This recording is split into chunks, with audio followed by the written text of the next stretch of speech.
नमस्कार।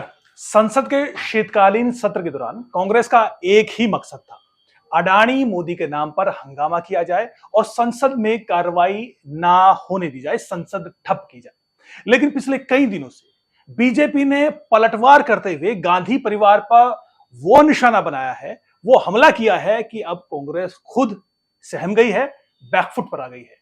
जो लोग अपने आप को हिंदू कहते हैं वो 24 घंटा हिंसा हिंसा हिंसा, नफरत नफरत नफरत, असत्य सत्य असत्य। तुम्हारी जात क्या है? India is not described as a nation, it is described as a union of states. पिछले हफ्ते बीजेपी ने राहुल गांधी और भारत विरोधी अमेरिकी उद्योगपति जॉर्ज सोरोस के डायरेक्ट कनेक्शन पर खुलासा किया था। अपने युवराज पर डायरेक्ट अटैक देख कांग्रेस बैकफुट पर आई थी, लेकिन फिर से हमलावर हुई थी। इस बीच बीजेपी ने ताजा हमला करते हुए सोनिया गांधी को भी लपेट लिया है। बीजेपी ने संसद से लेकर सोशल मीडिया तक हर प्लेटफॉर्म पर सोमवार को सोनिया गांधी को घेरा। बीजेपी के मुताबिक सोनिया गांधी का भी एक भारत विरोधी और विदेशी फाउंडेशन से कनेक्शन है, जो कि जॉर्ज सोरोस के पैसे लेकर कश्मीर से लेकर भारत में डिप्लोमेसी के खतरे पर भारत विरोधी कैंपेन चलाता है और उस फाउंडेशन से सोनिया गांधी का डायरेक्ट कनेक्शन है। ना सिर्फ डायरेक्ट, बल्कि बीजेपी का आरोप है कि उस फाउंडेशन की सोनिया गांधी को प्रेसिडेंट रही है। यह सिर्फ महज संयोग है या एक व्यवस्थित भारत विरोधी प्रयोग है? अब क्या है मामला?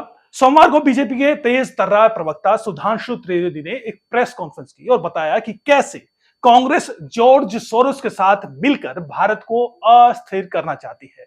त्रिवेदी ने साक्ष्य पेश करते हुए कहा कि भारत के खिलाफ प्रोपेगेंडा फैलाकर देश को तोड़ने की लगातार कोशिशें कर रहे जॉर्ज सोरोस और उसके संस्थानों के साथ सोनिया गांधी के डायरेक्ट लिंक है।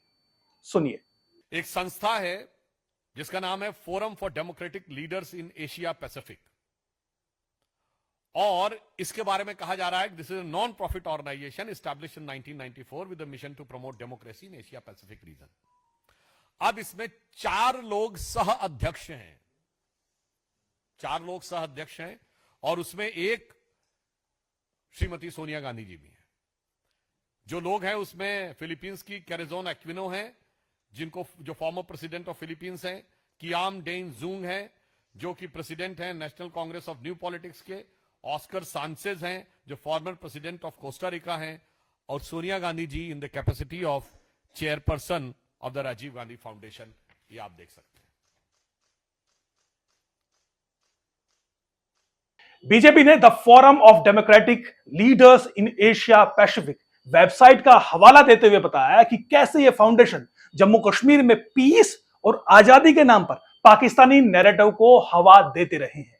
ये आरोप निश्चित ही गंभीर है। सुनिए। ये फोरम काम क्या कर रहा है, अब आप देखिए। ये भारत के बारे में क्या कह रहा है? Turn the system of governance upside down towards the sustainable democracy. यानी भारत में कह रहा है कि लोकतांत्रिक व्यवस्था खत्म हो रही है। अब देखिए पाकिस्तान के बारे में क्या कह रहा है? Islam means justice and justice means right. An interview with the cricketer legend and fiery social political activist Imran Khan. अब देखिए साहब, कश्मीर के बारे में क्या कह रहा है? Prospects for peace justice and independence in Kashmir.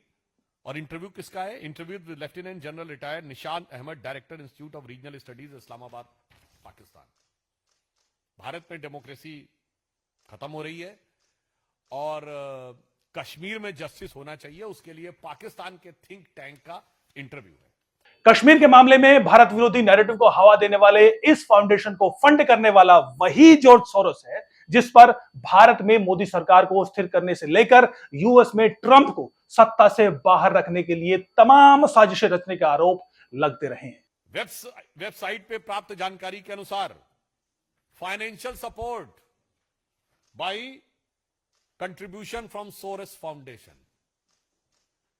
अब the dots seems to be connected, and Mr. George Soros is the same person which has openly pledged that he has put up $1 billion to destabilize the Modi government.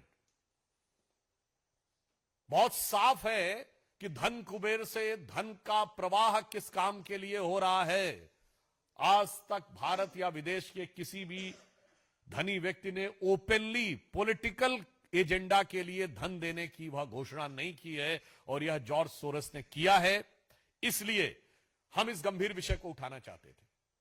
जाहिर है BJP के ये आरोप बेहद गंभीर है, क्योंकि मामला देश के आंतरिक राजनीति या फिर दो पॉलिटिकल पार्टियों की राजनीतिक द्वंद्व का नहीं है, बल्कि भारत की अखंडता और संप्रभुता का है। लिहाजा बीजेपी ने जो सवाल उठाए हैं, गांधी परिवार या फिर कांग्रेस को आधिकारिक तौर पर उनके जवाब देने चाहिए।